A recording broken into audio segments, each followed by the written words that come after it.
چگونه از نماز لذت ببریم؟ به یقین نماز خاشعانه چنان آرامشی را در قلب انسان ایجاد خواهد کرد که حصول آن با هیچ دارو و ابزار مادی امکان پذیر نمی باشد. اما چرا خیلی از ما از نماز لذت نمی بریم؟ قطعا نمازی که فقط جهت ادای تکلیف و بدون خشوع و حضور قلب باشد. چگونه از نماز لذت ببریم؟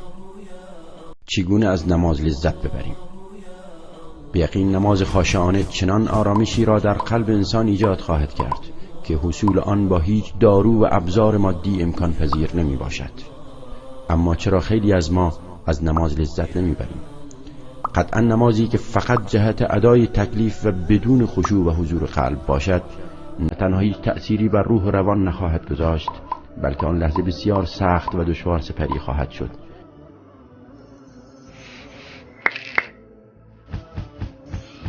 و الله فرموده است: واستعینوا بالصبر والصلاة و انها لکبیرة الا علی الخاشعین.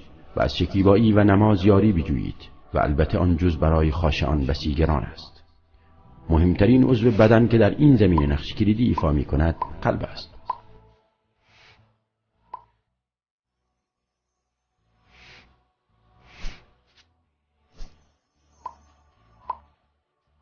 قلب نیز همانند دیگر اعضای انسان نیاز به تمرین دارد. ما در این کلیپ کوتاه مجموعه از تمرین‌ها را ارائه خواهیم نمود که انجام آن قلب انسان را آماده خواهد کرد. 1. در طول روز سعی کنید الله را به هیچ عنوان از یاد نبرید و همانند ساعتی که پس از هر 30 دقیقه یک بار زنگ کوتاه میزند، شما نیز هر از چندی به مدت 20 ثانیه الله را یاد کنید. زیرا توقع نداشته باشید که در طول روز از یاد الله غافل باشید، اما هنگام نماز خاشع شوید. 2.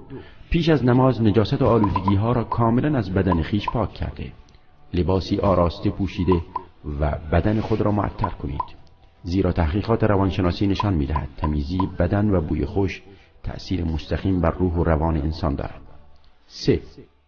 وضو را به گونه‌ای بگیرید که گویا غبار گناهی که اعضای بدنتان را فرا گرفته تمیز می‌کنید. 4. به معانی سوره ها و اذکار نماز کاملا دقت کنید و حرکات نماز را به گونه‌ای انجام دهید که سزاوار ایستادن در برابر شاهنشاه جهانیان باشد و با رکوع و سجود به شکلی شایسته او را تعظیم کنید. 5.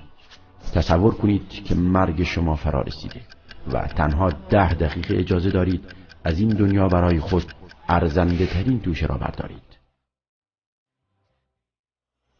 برادر و خواهر گرامی، اگر این تمرین رو به مدت